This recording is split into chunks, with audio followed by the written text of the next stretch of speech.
Hello friends, എല്ലാവർക്കും സുഖമല്ലേ? എൻ്റെ വീഡിയോസൊക്കെ എല്ലാവർക്കും ഇഷ്ടപ്പെടുന്നുണ്ടെന്ന് വിശ്വസിക്കുന്നു. ഉണ്ടെങ്കിൽ പ്ലീസ് കമൻറ്റ് ചെയ്ത് അറിയിക്കൂ കേട്ടോ. അപ്പോൾ ഇന്ന് ഞാൻ കാണിക്കാൻ പോണത് വളരെ ഹെൽത്തി ആൻഡ് ഒരു ടേസ്റ്റി ആയിട്ടുള്ള ഒരു ഡിഷാണ്, ചുരക്ക കൂട്ട്.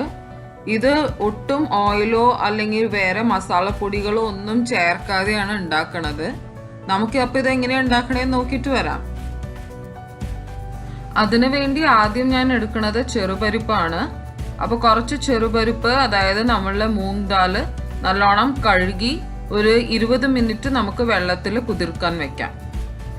അടുത്തത് ഒരു 1/2 കപ്പ് തുരുവിയ തേങ്ങ, ഒരു ടീസ്പൂൺ ജീരകവും ചേർത്ത് നമുക്ക് നല്ലോണം ചതച്ച് മാറ്റി വെക്കാം. ഞാനിവിടെ ഒരു ഫുൾ ചൊരക്കയാണ് എടുത്തേക്കണത്. ഈ ചൊരക്കാന്ന് ഞങ്ങളുടെ നാട്ടിൽ പറയണ പേരാണ്. ഇതിന് ഓരോ സ്ഥലത്തിന് ഓരോ പേരുണ്ടോന്ന് അറിഞ്ഞൂടാ. അതുകൊണ്ടാണ് ഞാനിവിടെ ഒരു ചെറിയ പിക്ചർ ഇൻസേർട്ട് ചെയ്തേക്കണേ. ഇതാണ് ഈ വെജിറ്റബിള്. ഇതിന്റെ തൊലി നല്ലോണം ചീവിക്കളയുക. എന്നിട്ട് ഇതിന്റെ ഉള്ളില് കുരുക്കൾ ഉണ്ടാവും. അപ്പൊ നമ്മൾ പാവയ്ക്കൊക്കെ ക്ലീൻ ചെയ്യണ മാതിരി ഒരു സ്പൂൺ വെച്ച് ആ കുരുക്കളൊക്കെ നല്ലോണം മാറ്റിയെടുക്കുക. എന്നിട്ട് ഞാനിത് ചെറിയ ക്യൂബ്സ് ആയിട്ടാണ് ഇവിടെ കട്ട് ചെയ്തെടുത്തേക്കണത്. ഈ ഡിഷ് ഉണ്ടാക്കാനും വളരെ എളുപ്പമാണ്. ആദ്യം ഒരു പാനിലേക്ക് നമ്മൾ കുതിർത്ത് വെച്ചിരിക്കുന്ന പരിപ്പാണ് ഞാനിവിടെ ചേർക്കണേ. അതിനുശേഷം നമ്മൾ മുറിച്ച് വെച്ചിരിക്കുന്ന ചൊരക്ക, 2 തക്കാളി, 1 സവാള, എരിവിനനുസരിച്ച് പച്ചമുളക്, ഞാനിവിടെ ഒരു 5-6 പച്ചമുളക് ചേർക്കുന്നുണ്ട്. പിന്നെ 2 അല്ലി വെളുത്തുള്ളി ചതച്ചത്, കുറച്ച് മഞ്ഞൾപ്പൊടി. ഇതെല്ലാം കൂടി നല്ലോണം ഇളക്കി കൊടുത്ത് നമുക്ക് വേവിക്കാൻ വെക്കാം. ഇങ്ങനെ ചെയ്യുമ്പോൾ പരിപ്പ് വേവാൻ കുറച്ച് സമയം എടുക്കും. അപ്പോൾ നിങ്ങൾക്ക് സമയമില്ലെങ്കിൽ പരിപ്പ് ആദ്യം പ്രഷർ കുക്കറിൽ ഒരു 2 വിസിൽ വേവിക്കാൻ വെക്കുക. അധികം വെന്ത് ഉടയാൻ പാടില്ല പരിപ്പ്. ഒരു സെപ്പറേറ്റ് പാനിൽ ചൊരക്കയും തക്കാളിയും സവാളയും ബാക്കി സാധനങ്ങളൊക്കെ കൂടി ചേർത്ത് വേവിക്കുക.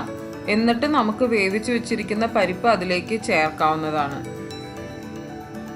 അങ്ങനെ ചെയ്താൽ പക്ഷെ ടെക്സ്ചറിന് കുറച്ചൊരു വ്യത്യാസം വരും. ഇപ്പം എല്ലാം കൂടി ചേർത്ത് വേവിക്കാൻ എനിക്ക് ഒരു 30 മിനിറ്റ് എടുത്തു.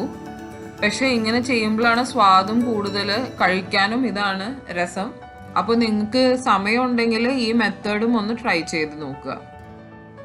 ഇപ്പം ഞാൻ മീഡിയം ടു ഹൈ ഫ്ലെയിമിലാണ് ഇത് കുക്ക് ചെയ്തുകൊണ്ടിരിക്കണേ. ഇടയ്ക്കിടയ്ക്ക് ഒന്ന് ഇളക്കി കൊടുക്കണം. വെള്ളം ഞാൻ ആദ്യം 1 കപ്പ് വെള്ളം ഒഴിച്ചിട്ടുണ്ട്. പക്ഷെ എന്നാലും നിങ്ങൾ ഇടയ്ക്ക് ഒന്ന് നോക്കണം. വെള്ളം വറ്റി പോവുകയാണെങ്കിൽ കുറച്ച് എക്സ്ട്രാ വെള്ളം നമുക്ക് ഒഴിച്ചു കൊടുത്തോണ്ടേയിരിക്കാം. ഈ ചൊരക്കയുടെ ഹെൽത്ത് ബെനിഫിറ്റ്സിനെ കുറിച്ച് നിങ്ങൾക്ക് എല്ലാവർക്കും അറിയാമെന്ന് വിശ്വസിക്കുന്നു. ഭയങ്കര ഹെൽത്തി ആയിട്ടുള്ളൊരു വെജിറ്റബിൾ ആണ്. ഇത് 96% ആണ് ഇതിൻ്റെ വാട്ടർ കണ്ടന്റ്. അതുകൊണ്ട് വെയിറ്റ് ലോസിനൊക്കെ പറ്റിയ ഒരു വെജിറ്റബിൾ ആണ്. ഈ ചൊരക്കയുടെ ജ്യൂസ് ഡെയിലി കുടിച്ചാൽ വെയിറ്റ് ലോസിന് നല്ലോണം ഹെൽപ്പ് ചെയ്യും. ഹാർട്ടിൻ്റെയും ലിവറിൻ്റെയൊക്കെ ഹെൽത്തിന് കഴിക്കാൻ പറ്റിയ ഒരു വെജിറ്റബിൾ ആണിത്. ഐ എം ഷുവർ നിങ്ങൾ ഗൂഗിളൊന്ന് നോക്കിക്കഴിഞ്ഞാൽ ഈ ചൊരക്കയുടെ ഹെൽത്ത് ബെനിഫിറ്റ്സിനെ കുറിച്ച് നല്ലോണം നമുക്ക് വായിച്ച് മനസ്സിലാക്കാം. ഇപ്പോൾ പരിപ്പും ചൊരക്കയൊക്കെ ഏകദേശം വെന്തിട്ടുണ്ട്. ഞാൻ അടുത്തത് ഇതിലേക്ക് ചേർക്കാൻ പോണത് നമ്മൾ ചതച്ച് വെച്ചിരിക്കുന്ന തേങ്ങയും ജീരകവുമാണ്. തേങ്ങ ചേർത്ത് നല്ലോണം ഇളക്കി കൊടുത്ത് നമുക്ക് വീണ്ടും ഇതൊരു 5-6 മിനിറ്റ് കുക്ക് ചെയ്യാം. തേങ്ങ ചേർത്ത് ഇളക്കിയതിന് ശേഷം എനിക്ക് ഇതിൽ കുറച്ചും കൂടി വെള്ളം വേണമെന്ന് തോന്നി. അതുകൊണ്ട് ഞാൻ ഒരു 1/2 കപ്പ് തിളച്ച വെള്ളമാണ് ഇപ്പോൾ ഇവിടെ ചേർത്ത് കൊടുക്കുന്നത്. കൂട്ടെന്ന് പറയുമ്പോൾ ഒരു സെമി ഗ്രേവിയാണ്, അല്ലാണ്ട് നല്ല വെള്ളം പോലെയുള്ള കൂട്ടാനല്ല. അപ്പോൾ കുറച്ചും കൂടി വെള്ളവും ചേർത്ത് അതിനാവശ്യമുള്ള ഉപ്പും ചേർത്ത് ഞാനിപ്പോൾ ഇവിടെ ഇളക്കി കൊടുക്കുകയാണ്. നമ്മൾ ഗ്രേവി മാതിരി ഉണ്ടാക്കുമ്പോൾ അവസാനമാണ് വെള്ളം ചേർക്കണമെന്ന് വെച്ചാൽ എപ്പോഴും നല്ലോണം തിളച്ച വെള്ളം ചേർക്കാൻ ശ്രദ്ധിക്കണം. ഒരിക്കലും തിളച്ചുകൊണ്ടിരിക്കുന്ന ഗ്രേവിയിലേക്ക് പച്ചവെള്ളം ചേർക്കാൻ പാടില്ല. ഇപ്പോൾ ഒരു 20-25 മിനിറ്റ്സ് ആയി ഇത് നല്ലോണം തിളയ്ക്കുന്നു. ഓരോ പരിപ്പിൻ്റെ വേവ് അനുസരിച്ചിട്ടായിരിക്കും കുക്ക് ടൈം. ഇത് ഇടയ്ക്കിടയ്ക്ക് ഇളക്കി കൊടുക്കണം, അല്ലെങ്കിൽ അടി പിടിക്കാൻ ചാൻസ് ഉണ്ട്. ഇപ്പോൾ ചൊരക്ക നല്ലോണം വെന്തിട്ടുണ്ട്, പക്ഷെ വെന്തുടഞ്ഞിട്ടില്ല. പരിപ്പും അതേമാതിരി തന്നെ. അവസാനമായിട്ട് നമുക്ക് മല്ലിയില ചേർത്ത് സ്റ്റൗ ഓഫ് ചെയ്യാവുന്നതാണ്. എനിക്ക് മല്ലിയിലയുടെ ഫ്ലേവർ നല്ലോണം ഇഷ്ടമാണ്, അതുകൊണ്ടാണ് ഞാൻ എൻ്റെ മിക്ക ഡിഷസിലും മല്ലിയില ചേർക്കണതും. നിങ്ങൾക്ക് നിങ്ങളുടെ ഇഷ്ടത്തിനനുസരിച്ച് കുറവോ കൂടുതലോ ചേർക്കാവുന്നതാണ്. ഇപ്പോൾ നമ്മളുടെ കൂട്ട് റെഡിയായി. ഇതിൽ ഞാൻ ഒട്ടും എണ്ണയും ചേർത്തിട്ടില്ല, വേറെ മസാലപ്പൊടികളും ഒന്നും ചേർത്തിട്ടില്ല. പക്ഷെ ഇത് നല്ല ടേസ്റ്റിയാണ്.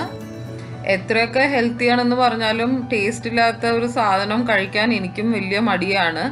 അപ്പോൾ ഞാനിത് നിങ്ങൾക്ക് ഗ്യാരണ്ടി തരാം, ഇത് എന്തായാലും നിങ്ങൾക്ക് എല്ലാവർക്കും ഇഷ്ടപ്പെടുമെന്ന് വിശ്വസിക്കുന്നു.